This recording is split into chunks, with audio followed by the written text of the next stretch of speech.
নমস্কাৰ প্ৰিয় বন্ধু বান্ধৱীসকল, এই ভিডিঅ'টো আপোনাৰ কাৰণে অশেষ গুৰুত্ব হ'বলৈ গৈ আছে।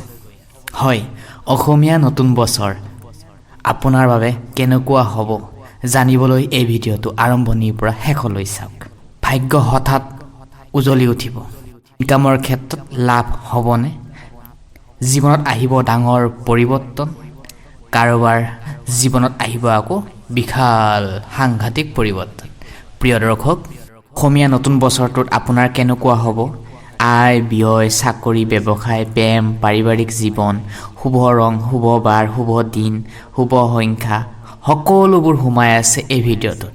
প্ৰিয় দৰ্শক, সেয়েহে এই ভিডিঅ'টো আৰম্ভণিৰ পৰা শেষলৈ চাওক আৰু ভিডিঅ'টোৰ মাজভাগত বিশেষ টিপছ দিম, যাৰ জৰিয়তে আপোনাৰ জীৱনত আহিব ডাঙৰ টাৰ্ণিং পইণ্ট। সেয়েহে প্ৰিয় দৰ্শক, ভিডিঅ'টো স্কিপ নকৰাকৈ শেষলৈ চাওক আৰু লগতে কমেণ্ট বক্সৰ জৰিয়তে জনাবলৈ নাপাহৰিবচোন আপুনি কোনখন ডিষ্ট্ৰিক্টৰ পৰা চাই আছে আৰু লগতে আপোনাৰ ৰাশিটো লিখি দিব।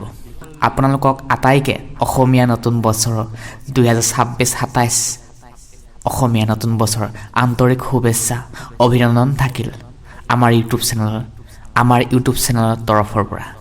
এই নতুন বছৰত আপোনাৰ জীৱনত সুখ, শান্তি, সফলতা, ছাকচেছফুল সকলো ক্ষেত্ৰতে জয় লাভ কৰিব পাৰে, তাৰে কামনা কৰিছোঁ। এয়ে আমাৰ অন্তৰৰ পৰা ভগৱানৰ ওচৰত প্ৰাৰ্থনা জনাইছোঁ।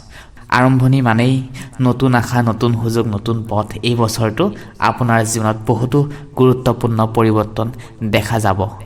তুলা ৰাশি জাতক জাতিকা, পুৰুষ মহিলা 2026 আৰু 27 অসমীয়া নৱবৰ্ষটো নতুন বছৰটো কেনেদৰে পাৰ হ'ব? তুলা ৰাশি ৰাশি চক্ৰৰ সপ্তমটো ৰাশি, যাৰ নাম প্ৰথম আখৰটোৰে আৰম্ভ হয় ৰ, ৰি, ৰয়, ৰু, ৰতকাৰে ৰু, তি, ত আৰু তেন্তে যাৰ নাম আৰম্ভ হয় তেওঁলোকৰ তুলা ৰাশি হয়।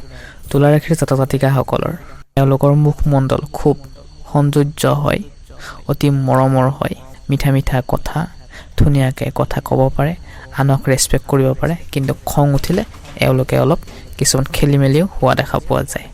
বিশেষকৈ তুলা ৰাশিৰ নাৰীসকল, মহিলাসকল ৰোমাঞ্চৰ, সৌন্দৰ্যশীল, ঘূৰা ফুৰা, আনন্দ কৰা খুবেই মন থাকে, আগ্ৰহ থাকে। বিশেষকৈ তুলা ৰাশিৰ নাৰীসকল খুব মুখমণ্ডল ঘূৰণীয়া, মিঠা বৰণীয়া হাঁহিৰে এওঁলোকে জীৱন যাপন আৰম্ভ কৰিবলৈ বিচাৰে। প্ৰিয় দৰ্শক, ভিডিঅ'টোৰ মাজভাগত জনাম বিশেষ টিপছ আৰু প্ৰতিকাৰৰ সৈতে, সেয়েহে ভিডিঅ'টো আৰম্ভণিৰ পৰা শেষলৈ চাওক আৰু ভিডিঅ'টো লাইক কৰিলে, ভিডিঅ'টো ভাল লাগে লাইক এটা কৰি আৰু কোনখন ডিষ্ট্ৰিক্টৰ পৰা চাই আছে নিশ্চয় কমেণ্ট বক্সৰ জৰিয়তে জনাবলৈ একেবাৰে নাপাহৰিব।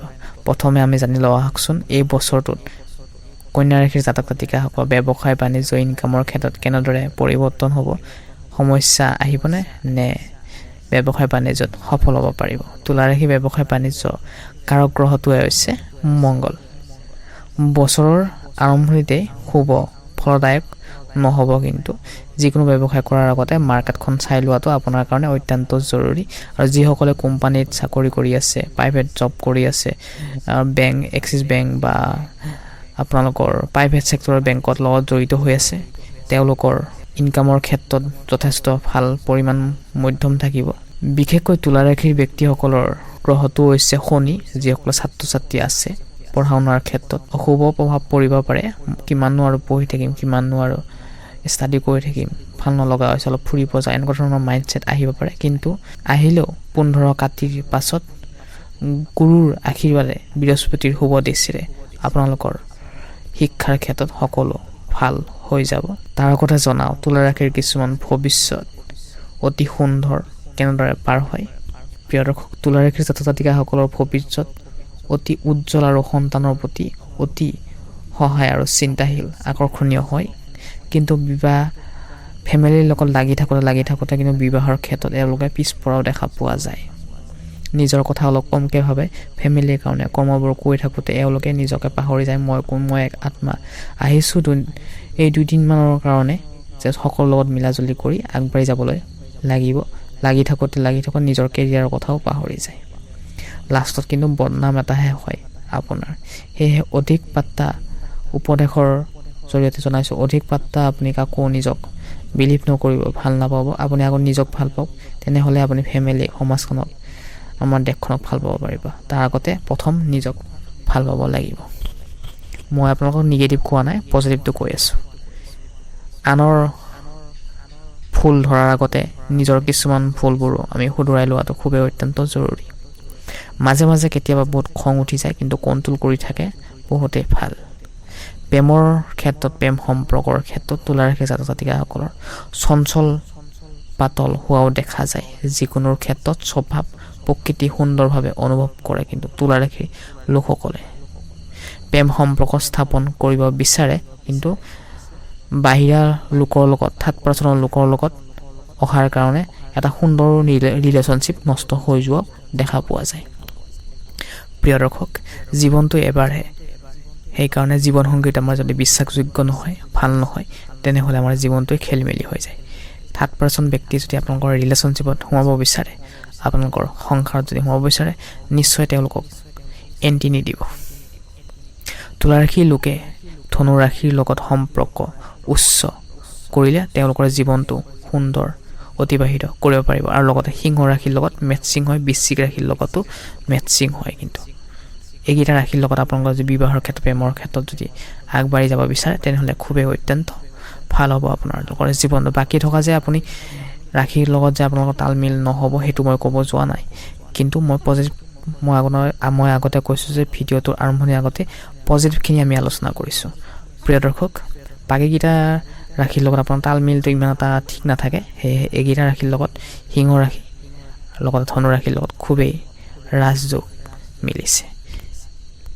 প্ৰেমিক প্ৰেমিকাৰ লগত তুলা ৰাশিৰ জাতক জাতিকাই সম্পৰ্ক ৰক্ষা কৰিবলৈ ইচ্ছা প্ৰকাশ কৰে, কিন্তু কিছুমান ক্ষেত্ৰত এওঁলোকে দুৰ্বল হৈ সম্পৰ্ক খেলি মেলিও কৰি দিয়ে, যাৰ ফলত নিজে এওঁলোকে কষ্ট পাবলগীয়া হয়।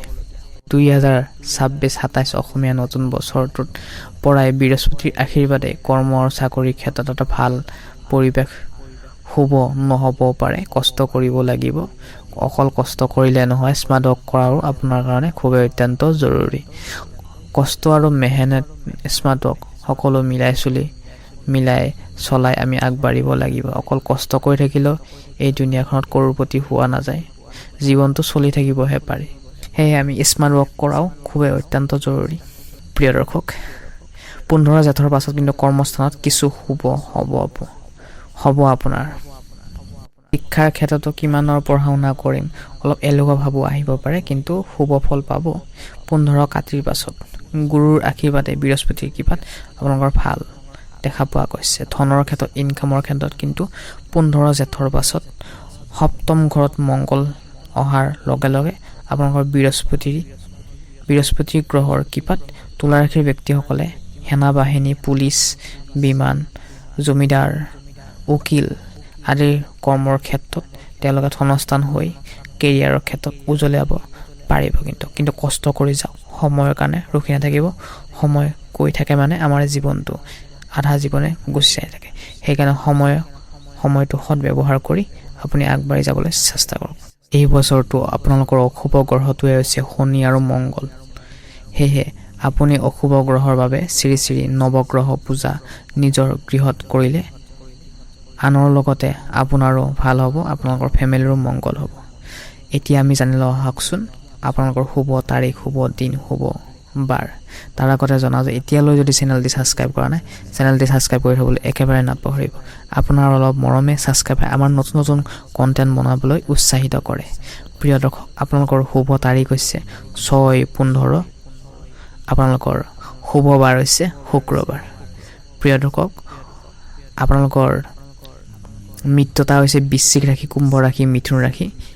এইকেইটা মানুহৰ পৰা কিছুমান ক্ষেত্ৰত আপোনাৰ বিজনেছৰ তালমিল নাথাকিব পাৰে, আৰু আপোনালোকৰ মকৰ ৰাশি, মীন ৰাশি, এইকেইটা ৰাশি আপোনালোকৰ ওপৰত শত্ৰুতাও গুৰুত্বভাৱে আহত কৰিব পাৰে। সেয়েহে আপোনালোকে বি কেয়াৰফুল হৈ থকাও খুবেই জৰুৰী, কাৰণ এটা পৰিস্থিতিয়ে মানুহক সকলো ক্ষেত্ৰতে সলনি কৰি দিয়ে। সেয়েহে চেঞ্জ হৈ নাযাব, পৰিৱেশৰ অনুযায়ী আপোনালোকে নিজৰ মাইণ্ডছেট লৈ আগবাঢ়ি যাওক। আপুনি যিটো বিচাৰে আপুনি ৰাইট। বৃহস্পতি আৰু ৰবিৰ আশীৰ্বাদে এই বছৰটো মাঘ মাহৰ পাছৰ পৰা আপোনালোকৰ জীৱনত আহিব এক নতুন সুযোগ। বাকীৰ ক্ষেত্ৰত পৰিয়ালৰ ক্ষেত্ৰত ভাল যাব। প্ৰেমিক প্ৰেমিকাৰ ক্ষেত্ৰত বিবাহৰ ক্ষেত্ৰত যিসকল ৰিলেশ্যনশ্বিপত আছে তেওঁলোকৰ বিবাহৰ ক্ষেত্ৰত আগবাঢ়িব পাৰে কিন্তু ৰিলেশ্যনশ্বিপটো, কিন্তু বাহিৰে 7% ব্যক্তিৰ পৰা দূৰত থাকিব লাগিব। প্ৰেমিক প্ৰেমিকাৰ ক্ষেত্ৰত বিবাহৰ আগবাঢ়িব তেনেহ'লেহে পাৰিব। যিসকলৰ বিবাহৰ উপযুক্ত বয়স হৈছে তেওঁলোকে কিন্তু 7% ব্যক্তিৰ পৰা আঁতৰিব লাগিব। নিজৰ ৰিলেশ্যনশ্বিপটো মেইনটেইন কৰি চলাটো খুবেই অত্যন্ত জৰুৰী। প্ৰিয় দৰ্শক, এই অসমীয়া নতুন বছৰটো 2026-27 অসমীয়া নতুন বছৰটো আপোনাৰ লগত আপোনাৰ পৰিয়ালটোৰ মংগল হওক তাৰে কামনা কৰি আজি এই গুৰুত্বপূৰ্ণ ভিডিঅ'টোৰ পৰা মই বিদায় মাগিছোঁ।